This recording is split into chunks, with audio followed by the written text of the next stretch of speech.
الحمد لله رب العالمين والصلاة والسلام على سيد الأنبياء والمرسلين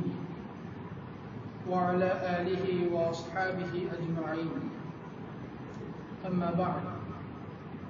فقد قال رسول الله صلى الله عليه وسلم وارض بما قسم الله لك تكن أغنى الناس أو كما قال رسول الله صلى الله عليه وسلم. محترم و مکرم سامعین کرام اور عزیز دوستوں اور بزرگوں، یہ حدیث گزشتہ کئی جمعوں سے چلی آ رہی ہے جس میں نبی پاک صلی اللہ علیہ وسلم نے 5 جملے ارشاد فرمائے، اور یہ 5 جملے ہر ایک مستقل نصیحت ہے، جس میں پہلا جملہ آپ نے ارشاد فرمایا تھا کہ اتق المحارم تکن اعبد الناس، کہ اللہ تبارک و تعالی کی حرام کردہ چیزوں سے اجتناب کرو، اس سے بچو تو تم لوگوں میں سب سے زیادہ عبادت گزار بن جاؤ گے۔ اور دوسرا جملہ ارشاد فرمایا تھا کہ وَارْضَ بِمَا قَسَمَ اللَّهُ لَكَ تَكُنْ أَغْنَى النَّاسِ، کہ اللہ تبارک و تعالی کی قسمت پر جو تمہاری قسمت لکھ دی ہے اس پر راضی ہو جاؤ، یعنی جائز اور حلال طریقے سے جو کچھ بھی تمہیں ملے اس پر راضی ہو جاؤ تو تم لوگوں میں سب سے زیادہ مالدار اور غنی ہو جاؤ گی۔ اور میں نے یہ عرض کیا تھا کہ اس جملے میں 2 نصیحتیں ہیں۔ پہلی نصیحت تو یہ بیان فرمائی کہ قناعت اختیار کریں، یعنی جائز اور حلال طریقے سے جو کچھ بھی مل جائے اس پر اللہ تبارک و تعالیٰ کا شکر ادا کریں، یہ ایک نصیحت ہے۔ اور اسی جملے کے ماتحت دوسری نصیحت کہ اللہ تبارک و تعالیٰ کی تقدیر پر راضی ہو جائے۔ اللہ تبارک و تعالیٰ نے تمہارے لیے جو تقدیر لکھ دی ہے، جو قسمت میں لکھ دیا ہے، اس پر راضی ہو جاؤ، جس کو رضا بالقضاء کہا جاتا ہے۔ تو قناعت کے سلسلے میں تو کافی گفتگو ہو چکی، اب ہم اس کا دوسرا پہلو جو ہے یعنی رضا بالقضاء، اس کے بارے میں کچھ گفتگو کرتے ہیں کہ یہ رضا بالقضاء جو ہے وہ صرف مال و دولت کے معاملے کے ساتھ نہیں، بلکہ اس دنیاوی زندگی میں انسان کو جو بھی واقعات پیش آتے ہیں، جو بھی اس کے ساتھ واقعات پیش آتے ہیں، ان سب کے ساتھ رضا اور بالقضاء مطلوب ہوتی ہے، یعنی انسان اللہ تبارک و تعالی کی تقدیر پر راضی ہو جائے، تب دنیا میں جو بھی امور انسان کو پیش آتے ہیں ان ساری چیزوں میں رضا اور بالقضاء مطلوب ہوتی ہے۔ اللہ تبارک و تعالیٰ نے اس کائنات میں 3 عالم بنائے ہیں۔ ایک عالم اس میں سے وہ ہے جس میں خوشی ہی خوشی ہے، جس میں راحت ہی راحت ہے، جس میں درد، تکلیف اور رنج و غم کا کوئی نام و نشان نہیں، وہ عالم جنت ہے۔ اللہ تبارک و تعالی ہم سب کو عطا فرمائے۔ اور دوسرا عالم اللہ تبارک و تعالی نے جو پیدا کیا ہے، جس میں تکلیف ہی تکلیف ہے، صدمہ ہی صدمہ ہے، اور رنج ہی رنج ہے، اور وہ عالم جہنم ہے۔ اسے اللہ تبارک و تعالی ہماری حفاظت فرمائے۔ اور ان دونوں عالموں کے درمیان عالم دنیا ہے، جس میں خوشی بھی ہے اور راحت بھی ہے اور تکلیف بھی ہے اور صدمہ بھی ہے۔ آج تک دنیا میں کوئی انسان ایسا پیدا نہیں ہوا جس کو خوشی ہی خوشی ملی ہو اور صدمہ نہ پہنچا ہو، اور ایسا بھی انسان پیدا نہیں ہوا جس کو صدمہ ہی صدمہ ملا ہو، تکلیف ہی تکلیف ملی ہو اور خوشی نہ ملی ہو، بلکہ یہ دنیا درد اور راحت سے ملی جلی ہے، دونوں چیزیں اس دنیا میں ہیں۔ لہذا انسان کی زندگی میں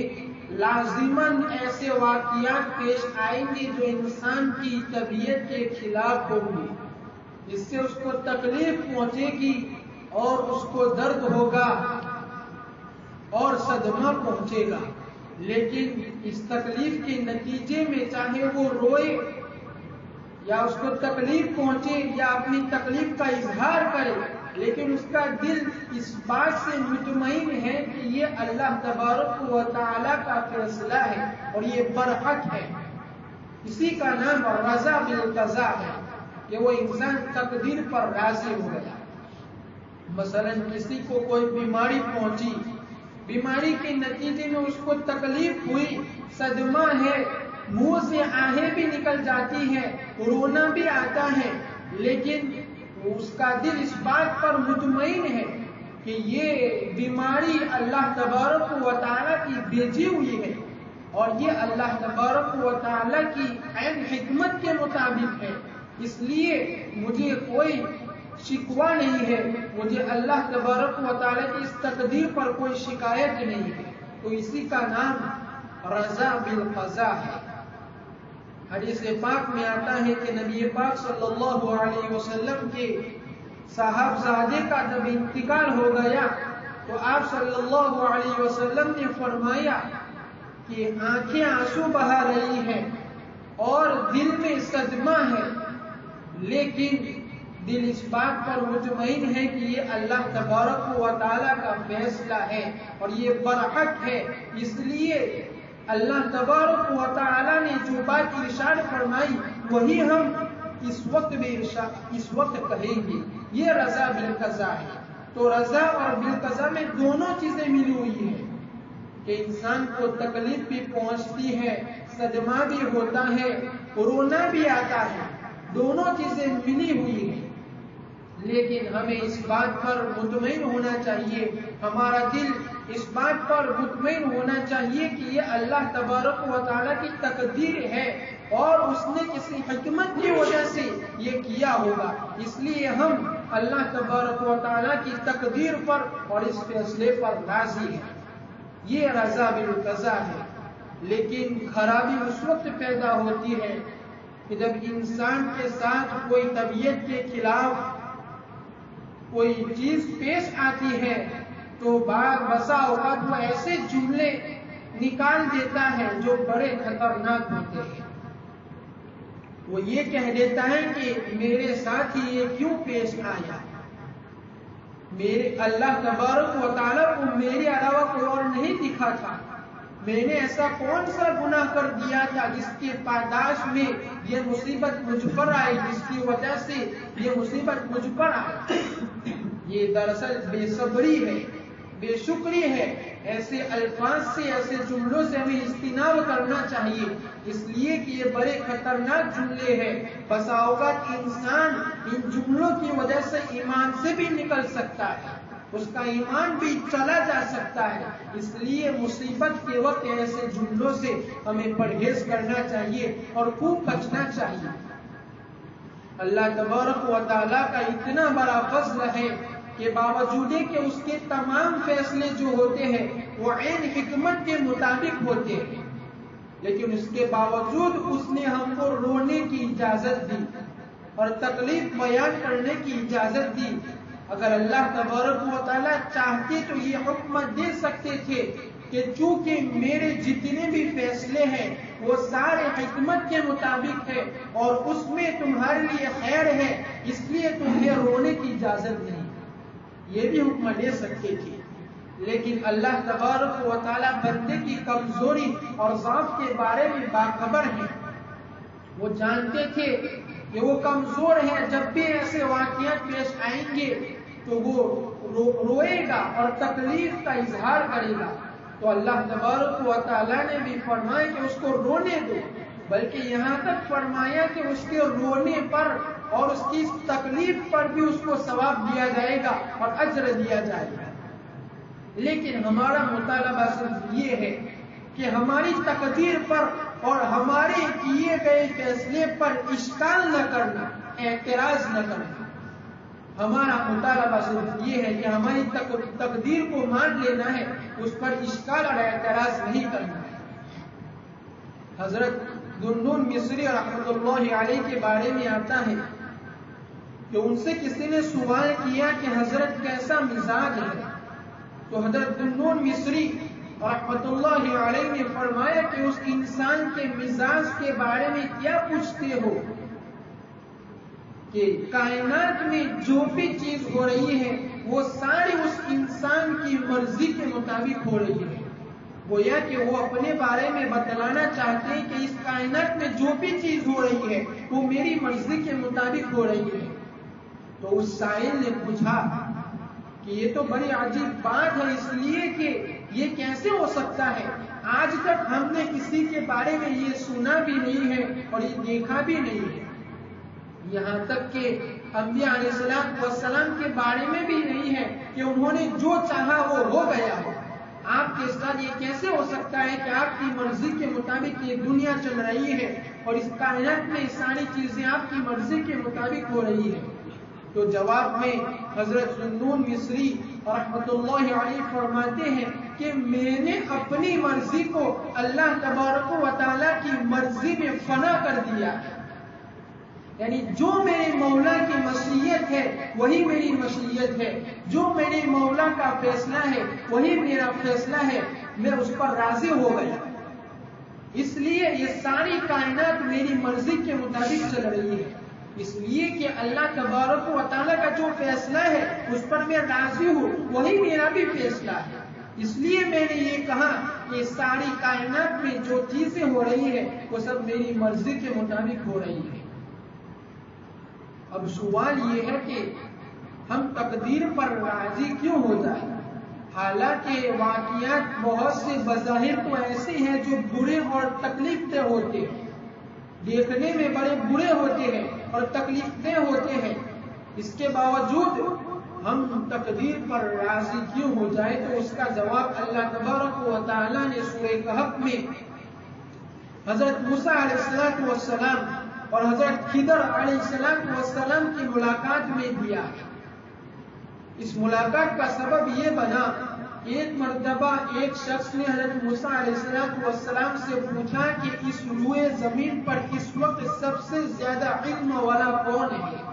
کس کے پاس سب سے زیادہ علم ہے؟ اب چونکہ روئے زمین پر اس وقت حضرت موسیٰ علیہ السلام سے بڑھ کر علم والا اور اس سے بڑا مرتبے والا کون ہو سکتا ہے، کیونکہ وہ اللہ کے نبی تھے،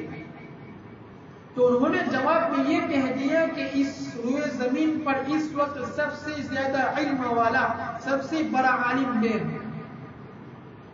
اب ظاہر ہے کہ وہ اللہ تبارک و تعالیٰ کے نبی تھے اور وہی اس وقت روئے زمین پر سب سے زیادہ علم والے تھے، لیکن اللہ تبارک و تعالیٰ کو یہ جواب پسند نہیں آیا اور ان کی تنبیہ کرنا مقصود تھی، اس لیے کہ ان کو یوں جواب دینا چاہیے تھا کہ اس روئے زمین پر ہمیں معلوم نہیں کہ کون سب سے زیادہ علم والا ہے، اللہ ہی بہتر جانتا ہے کہ اس روئے زمین پر سب سے زیادہ علم والا کون ہے، یہ جواب دینا چاہیے تھا، لیکن انہوں نے یہ جواب دیا کہ میں سب سے بڑا عالم ہوں، تو اللہ تبارک و تعالیٰ کو یہ جواب پسند نہیں آیا۔ ان کی تنبیہ کرنا، اصلاح کرنا مقصود تھی، تو ان کو حکم دیا کہ ہم ایک ایسے بندے کے بارے میں آپ کو بھیجتے ہیں جو آپ سے زیادہ علم رکھنے والے ہیں، اور ان کو حکم دیا کہ وہ حضرت خضر علیہ السلام کے پاس جائے اور ان کی صحبت میں رہے، کیونکہ وہ ان سے زیادہ علم والے تھے۔ چنانچہ جب وہ گئے تو حضرت خضر علیہ السلام، بیچ میں بہت سی تفصیلات ہے، اس کو حذف کر کے آگے یہ ہے کہ حضرت خضر علیہ السلام نے ان کو کہہ دیا کہ آپ میرے ساتھ اس شرط پر رہ سکتے ہیں کہ میں جو بھی کروں آپ کو کوئی اشکال اور کوئی اعتراض نہیں کرنا ہے، بلکہ خاموش ہی رہنا ہے، کچھ نہیں بولنا ہے، میں جو بھی کروں۔ چنانچہ سفر پر چلے، ایک دریا آیا، دریا میں ایک کشتی تھی، کشتی میں بیٹھے، جب کشتی عین سمندر کے درمیان میں پہنچی تو حضرت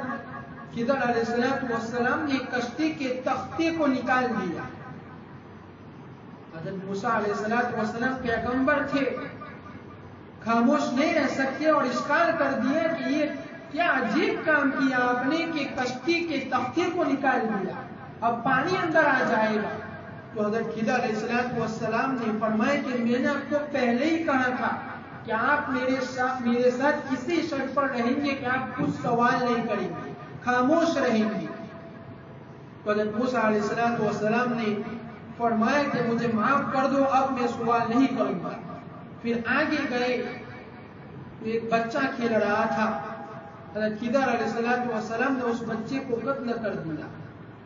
اب یہ بچہ چھوٹا سا تھا، نابالغ تھا، معصوم تھا،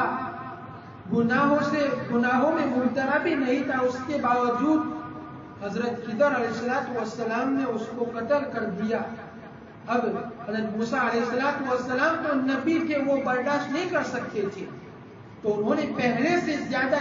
اس کام پر نکیر کی اور اشکال کیا کہ یہ کتنا برا کام کیا آپ نے کہ ایک معصوم بچے کو آپ نے قتل کر دیا۔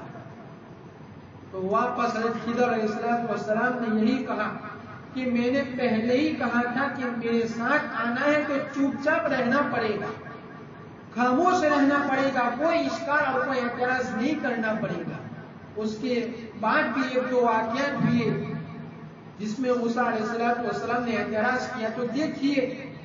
یا اللہ تبارک و تعالیٰ نے حضرت موسیٰ علیہ السلام کو کچھ واقعات دکھائے اور انہوں نے حضرت خضر علیہ السلام سے وعدہ بھی کیا تھا کہ جیسا آپ کہیں گے ویسا میں کروں گا، اگر آپ یہ چاہتے ہیں کہ میں سوال نہ کروں تو میں سوال نہیں کروں گا۔ لیکن جب وقت آیا تو حضرت موسیٰ علیہ السلام نے پوچھا بھی اور اعتراض بھی کیا، اس لیے کہ شریعت کا وعدہ اپنی جگہ پر ہے اور شریعت کا تقاضا اپنی جگہ پر ہے۔ اور شریعت کا تقاضا یہ ہے کہ جب تم کسی بچے کو قتل ہوتے ہوئے دیکھو تو خاموش نہ رہو بلکہ اس کو روکنے کی کوشش کرو۔ تو حضرت موسیٰ علیہ السلام نے اسی کے پیش نظر اشکال کیا، لیکن بعد میں حضرت خضر علیہ السلام نے پورا تفصیل سے بتایا کہ میں نے کون سا کام کیوں کیا تھا، میں نے کشتی کے تختے کو کیوں نکالا تھا، میں نے اس بچے کو کیوں قتل کیا تھا، میں نے گرتی ہوئی دیوار کو کیوں سیدھا کھڑا کر دیا تھا۔ اس کی ساری تفصیل حضرت خضر علیہ السلام نے موسیٰ علیہ السلام کو بتائی اور سمجھائی، سمجھ میں بھی آ گئی، لیکن اس کے باوجود حضرت موسیٰ علیہ السلام نے وہاں سے سفر کو روک دیا اور ان کے ساتھ آگے نہیں گئے، اس لیے کہ وہ دنیا الگ تھی اور یہ دنیا الگ تھی، یہ دونوں کا کوئی میل نہیں ہو سکتا تھا۔ تو اللہ تبارک و تعالیٰ نے حضرت موسیٰ علیہ السلام کو حضرت خضر علیہ السلام کے ساتھ بھیجا تھا، اس کا مقصد یہ تھا، در حقیقت یہ بتلانا تھا، یہ بات دہن نشین کرنی تھی کہ ہم دنیا میں جو واقعات پیش آتے ہیں اس کو صرف ظاہر میں نہ دیکھیں بلکہ اس کے پیچھے بھی اللہ تبارک و تعالیٰ کی بے شمار حکمتیں موجود ہوتی ہیں، ہماری عقل وہاں تک نہیں پہنچ سکتی، اس لیے کہ ایک تشریعی حکم ہوتا ہے، یعنی شریعت کا تقاضا جس کے مکلف ہے کہ کسی کو تکلیف نہ دینا، کسی کو نقصان نہ پہنچانا اور کسی کو قتل نہ کرنا وغیرہ، اس کے مکلف ہے۔ اور حضرت خضر علیہ السلام نے جو کام کیا تھا وہ اللہ تبارک و تعالیٰ کی ایک پوشیدہ حکمت تھی، اور ہم نے اس کو ظاہر سے دیکھا کہ ظاہر میں یہ کتنا برا نظر آ رہا ہے کہ ایک چھوٹے بچے کو قتل کر دیا جو معصوم تھا اور گناہوں میں ملوث تو دور کی بات ہو ہی نہیں سکتا تھا، اور ہم کو اس پر ترس آ گیا۔ لیکن یہ واقعات اس ذات کی طرف سے ہوئے ہیں جس کے قبضے قدرت میں پوری کائنات ہے، اور اس پوری کائنات کے انتظام کے تحت اس میں حکمت پوشیدہ تھی، اور وہ حکمت یہ تھی کہ وہ بچہ بڑا ہو کر سرکش بننے والا تھا اور اپنے والدین کو دین سے گمراہ کرنے والا تھا۔ تو اللہ تبارک و تعالیٰ نے حضرت خضر علیہ السلام کو حکم دیا کہ اس کو وہیں سے ختم کر دے تاکہ آگے جا کر اپنے والدین کو دین سے گمراہ نہ کر دے۔